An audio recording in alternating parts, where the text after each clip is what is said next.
Shalom, and welcome to the Jewish Pro-Life Show.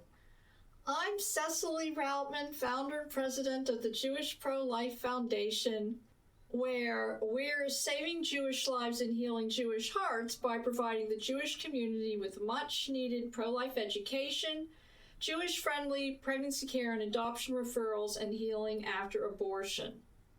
Today, I wanted to talk about some legislative activities going on in the state of Kentucky and why this concerns us at the Jewish Pro-Life Foundation.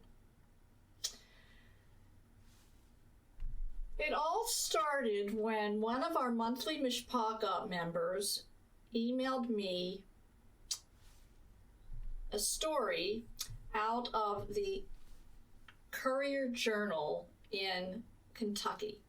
And it was about some lobbying being done there in the State House by the National Council of Jewish Women opposing a pro-life omnibus bill that was being considered there. So I want to show you the Courier Journal article first and then respond to it. This opinion was by Beth Salomon, and we'll get to know her at the bottom of this opinion piece. And this is what Beth had to say. Various nonpartisan and distinguished sources like the Pew Research recognize over 4,000 established religions in the world, most of which approve of abortions, especially when the pregnancy would endanger the mother's life. A recent Gallup poll reports that 80% say that abortion should be legal in all or most cases. This is higher, 87% when a woman's life is in danger, and 84% in the case of rape or incest. While only 7 of the major religions outright prohibit abortions in all circumstances, a majority of their worshipers would allow for exceptions.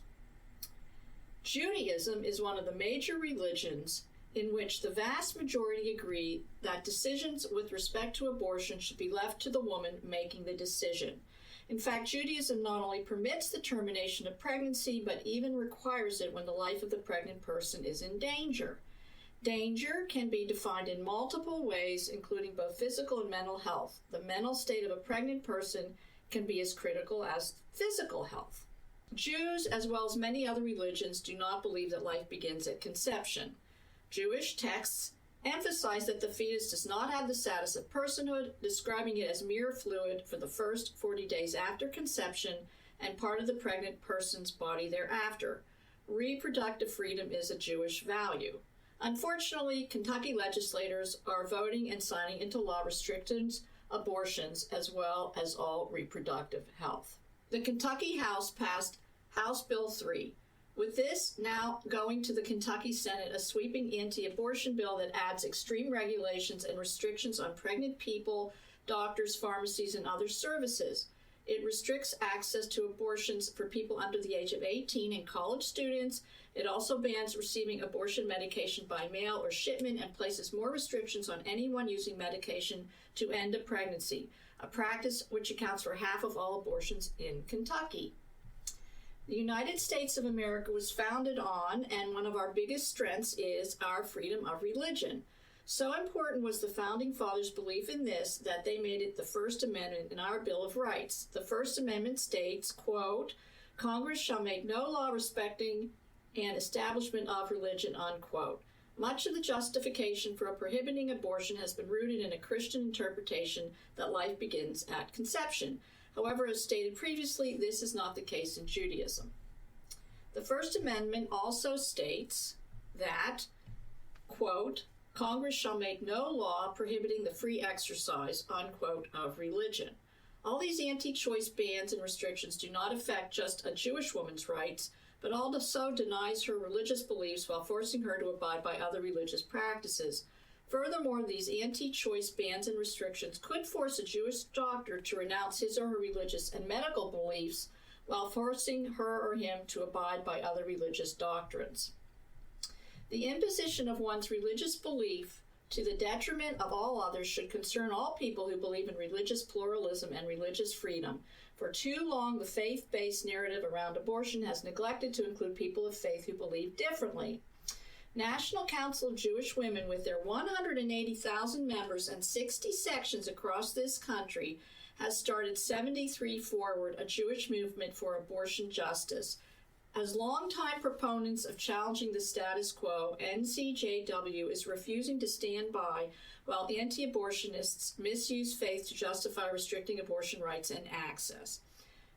NCJW Louisville section is urging everyone to contact all elected officials, U.S. senators and representatives, Kentucky senators and representatives, Kentucky Attorney General to stop imposing particular religious beliefs on the people of the Commonwealth. And then it says that Beth is National Council of Jewish Women, Louisville Section State Policy Advocate, and the Jewish Community Relations Council Chairperson. So that was her opinion piece in the Courier Journal. Now, it's full of lies and misrepresentations about Judaism and the issue of abortion. So rather than listen to me come up with my own comments about her lies and distortions, I thought I would read you an excellent opinion piece written by Bonnie Chernin. Bonnie's piece is called At the National Council of Jewish Women, Abortion is Their Religion. March 7th, 2022. In her attempt to convey the obscene message that Judaism supports unlimited abortion on demand, Beth Salomon wrote a despicable op-ed article that defends reproductive freedom as a Jewish value. This is the disinformation campaign one can expect from radical pro-abortion columnists like Ms. Salomon. She's the state policy advocate for the National Council of Jewish Women in Kentucky.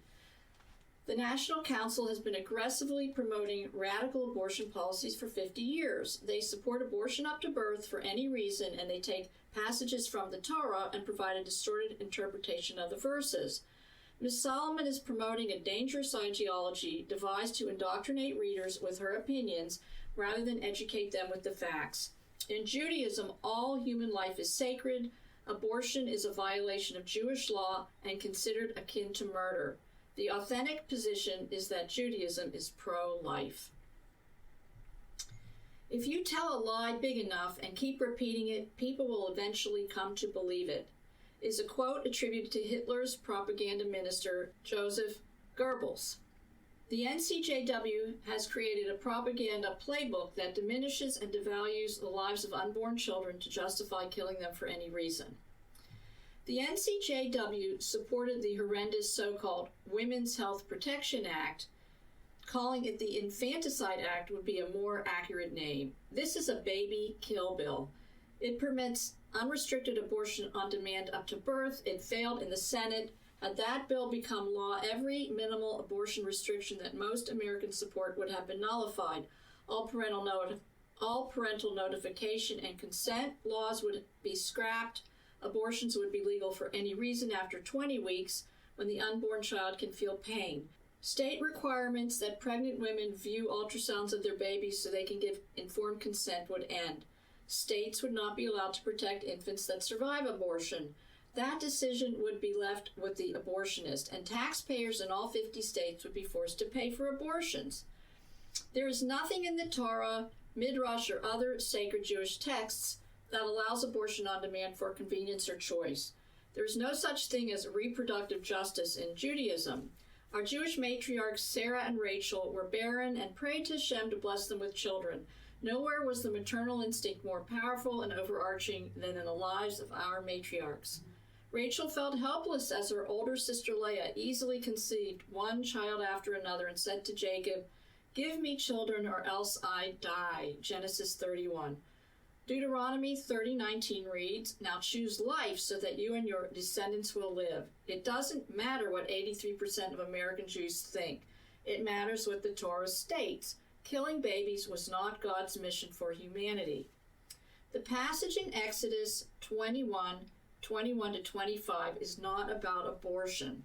The verses clearly reference either a miscarriage or a possible live birth. Since Roe v. Wade, there have been 63 million abortions in the United States.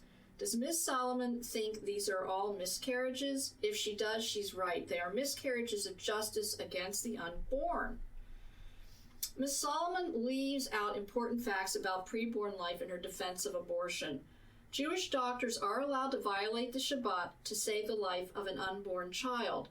The only time abortion is permitted in Judaism is in the very rare instance where the mother's physical life is threatened. Those comprise less than 1% of all abortions.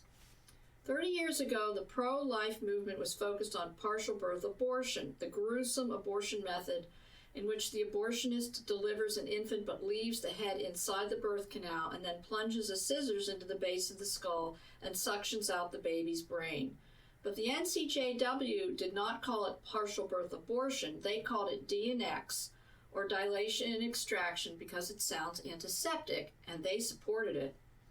Today, the abortion method of choice for fully formed babies is dismemberment, in which the abortionist takes a forceps and grabs an infant's arms and legs and tears them off, killing the baby. But the NCJW does not call it dismemberment. They call it D&E, or dilation and evacuation, because it sounds clinical. The NCJW supports that, too. Ms. Solomon denounces abortion restrictions as anti-Jewish.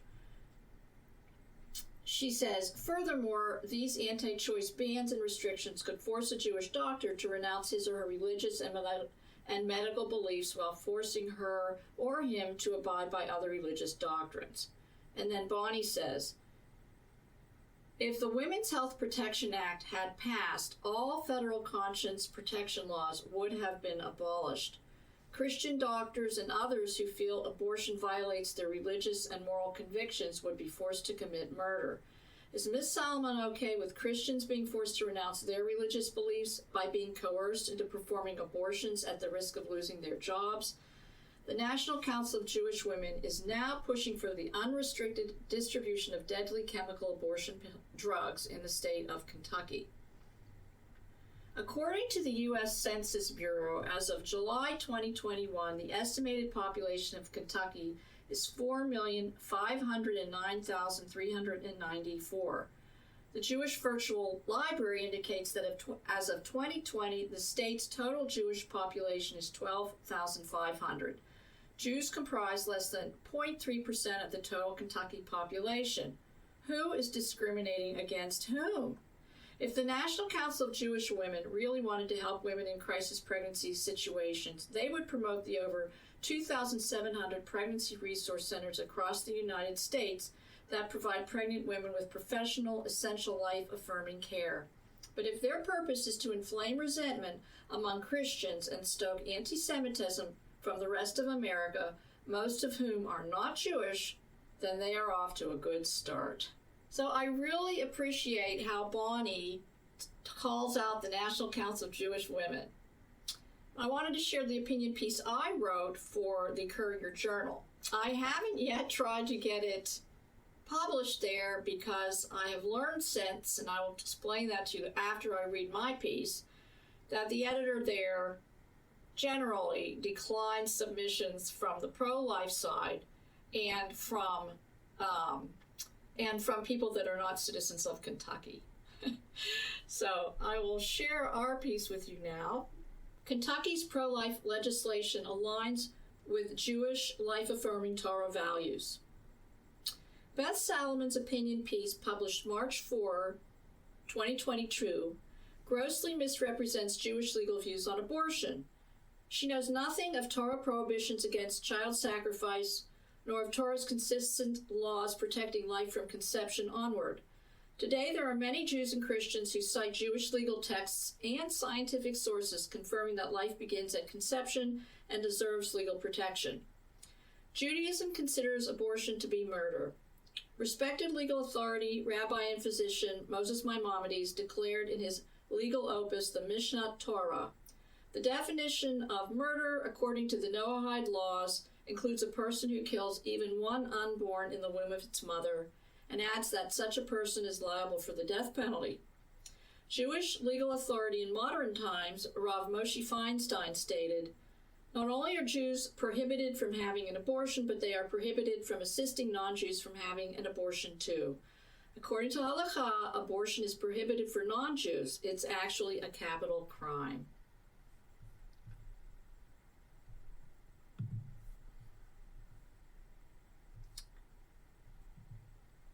Judaism is the original source of the exception to the prohibition of abortion to save the life of the mother.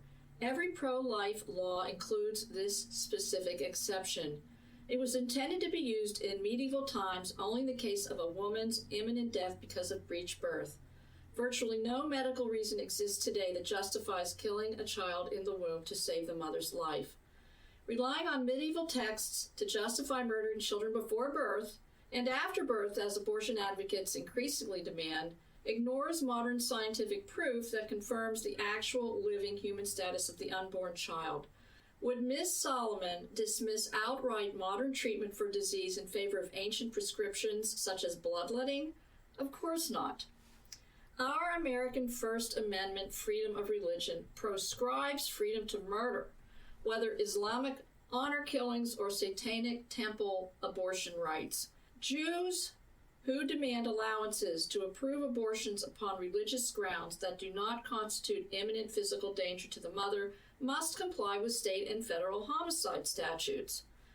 Public opinion on abortion from polling isn't reliable, nor should it be used to codify law. Harm, injury, and damage done according to current relevant laws demonstrate that abortion should be severely limited. Millions of innocent deaths of unborn citizens, withholding pain medication while these victims are tortured to death, racial targeting of babies of color in places like New York City where more black babies are aborted than born, physical, mental, and emotional harm to mothers, abortion industry noncompliance with standard medical regulations and deceptive clinic practices, failure to report sex crimes or protect victims of sex trafficking, and illegal sales of live babies for organ harvesting. Jewish values incorporate actions that protect and save life, not destroy life. Our traditions teach us to use our abundant resources to help vulnerable women and children flourish, to actively rescue those who are targeted for death, to respect life as made in the image of the Creator, to promote family, community, and posterity. Our legal code forbids direct involvement in the destruction of life or support of businesses that destroy life. Abortion was weaponized against Jews in the Holocaust in pursuit of the final solution. Legal slaughter of subhuman parasites, as we were deemed, codified systemic racism and genocide. This language and legal precedent provided sanction for systemic racism and genocide in current American abortion law. Every Jew ought to support HB 3 because it aligns morally with Torah and because it minimizes another existential threat to Jews in the future. So, as I said, I learned after I wrote that piece that the chances of having it published in the Courier Journal were very slim, because I'm in Pennsylvania for one thing, and it's a pro-life view for another. I took the initiative to contact the executive director of Kentucky Right to Life and also the Kentucky legislator who sponsored HB 3, Representative Nancy Tate, and spoke with both of them. They're lovely women, and they are very concerned about the Jewish opposition to the bill. Even though the bill did pass, they have been attacked by pro-abortion rabbis and Jewish leadership in Louisville. The executive director from Kentucky Right to Life told me that the pro-life legislators and advocates of the bill have been doing research and trying to understand the Jewish position on abortion, and all they're doing is getting more and more confused. And I said, well, welcome to the club. It's very easy to be confused. And then she told me that all of the search results on Google brought up that the same old tried and tired content that the National Council of Jewish Women have polluted the internet with, right? That Judaism allows abortion, it's very liberal on the issue, that abortion is a religious right, all these terrible, terrible distortions of Torah.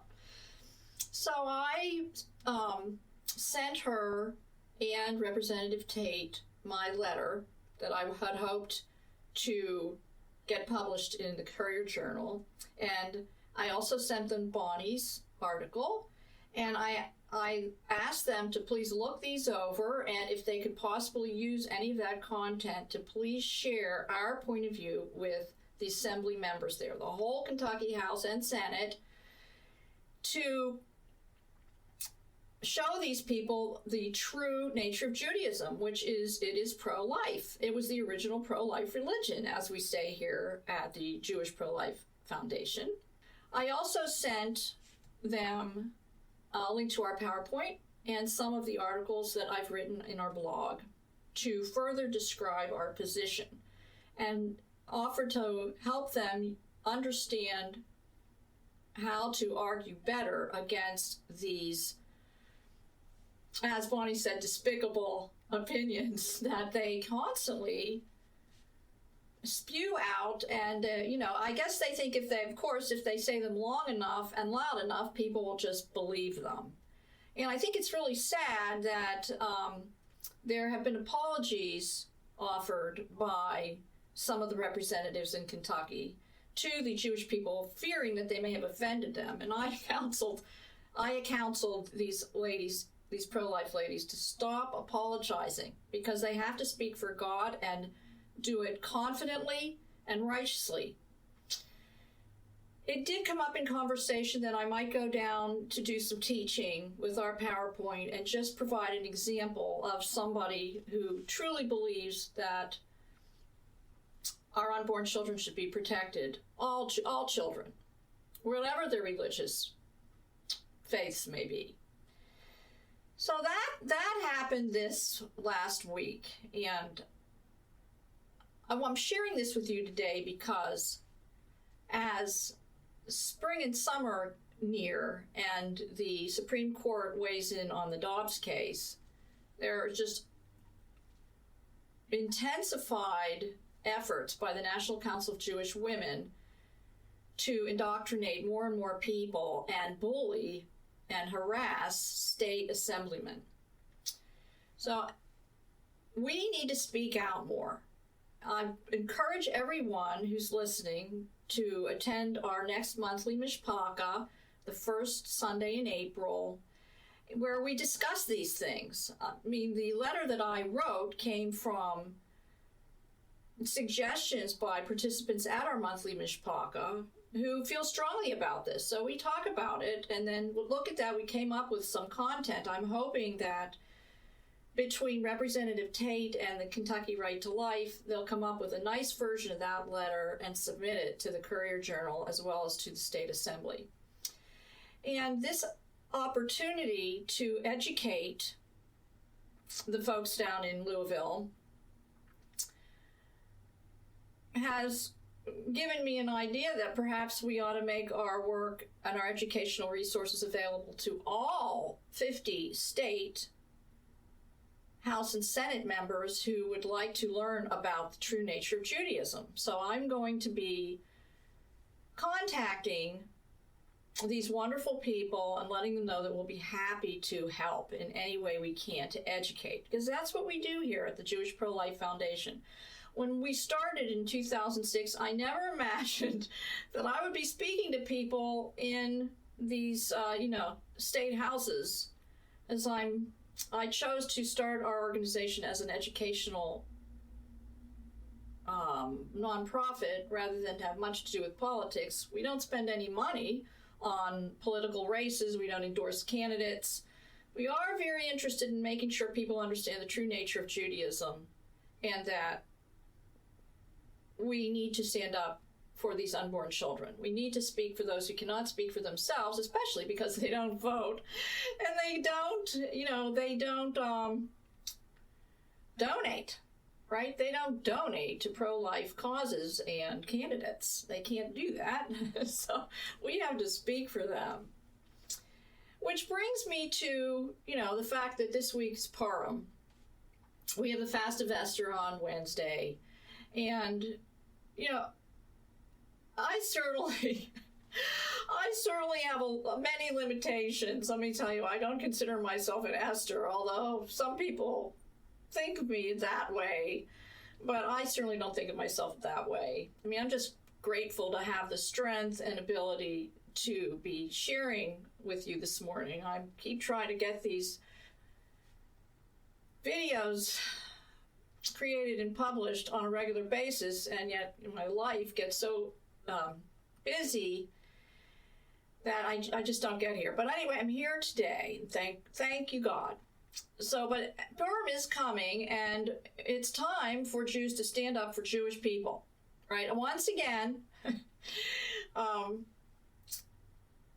we have an enemy in our own camp, and, you know, Esther's a great role model. So, initiating conversation and speaking out against genocide, whether it's Jews in the womb or other people in the womb, requires a lot of courage and faith, right? And belief that it is the right thing to do to speak up. I mean, we really do need to demonstrate to the rest of the world that Jews believe in life, that we're willing to sacrifice our reputations, our money, our jobs, our social standing to stand up for innocent life in the womb of all faiths. So we can be really a great role model for this during this week.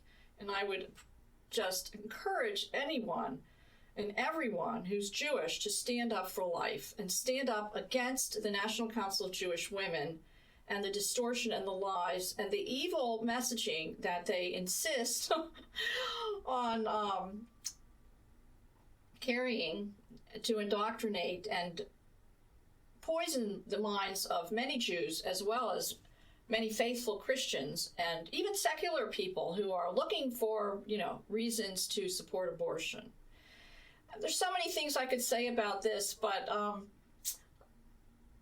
let's just, you know, when we fast this Wednesday and go through the Megillah, let's think about how we can be an Esther in today's world, you know, because it's not only Jews that are being targeted now in the womb, it's children of all faiths, and we need to stand up and speak for them and put our reputations on the line. So that brings me to our Purim flyer that I created. This flyer is being published this month in the Jewish newspapers that have agreed to sell us advertising space. So the Jewish Press, the 5 Towns Jewish Times, the Heritage Florida Jewish News, the Jewish Link New Jersey, and the Jewish Voice. God bless all of these editors and publishers for selling us space. And then Kosher Media just does send out a blast for us every month. And thank you, David, for doing that for us. Here's our Purim flyer for the month. So it has a picture of Margaret Sanger and a quote from her. She says, "I wanted every woman to be a rebellious Vashti, not an Esther." Oh, she was just so depraved. And then Queen Esther said this, "If you keep silent at this time, relief and deliverance will rise for the Jews from another place, but your father's house will perish. And who knows whether you have not come to the kingdom for such a time as this." Be an Esther, take a risk. Safeguard unborn children and their mothers from abortion. And then another section of the flyer talks about our healing program that we have coming up this Sunday afternoon, Eastern Time. Suffering After Abortion, special healing event, how you can heal from abortion loss. March 20th, 2022 in our private Zoom room. Information and registration at barbarabeth54@protonmail.com or a phone number 347-566-7898. And I want to show you our 2 flyers that we made for this event. The Hebrew version is on the left, and the English version is on the right. Tikvat Rachel, Rachel's hope for all her children, both born and unborn. So this unique opportunity to meet and participate in a post-abortion group encounter and discussion. Tikvat Rachel offers a unique teshuva-based approach to healing for Jewish women who suffer with post-abortion regret. Attendees can meet and speak with one another afterward in a private chat room. So it's coming March 20th, 1 to 5 o'clock Eastern Time in our private Zoom room. No fee. We're charging nothing. If you're a Jewish woman from any denomination or any level of observance, you are welcome to come. Information and registration at barbarabeth54@protonmail.com or a phone number 347-566-7898. The Hebrew flyer we are sending to our friends in Israel to hopefully provide the opportunity to women in Israel. The program is going to be in English this time, and we are exploring ways to add Hebrew subtitling and translation for the next time we host an event like this. But thank God we do have friends in Israel who are willing to post the flyer there too.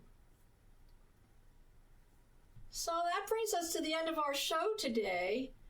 Thank you very much for allowing me to spend a little time with you sharing our opinions and points of view. Please visit our website, jewishprolifefoundation.org. On the homepage, you can sign up for our newsletter.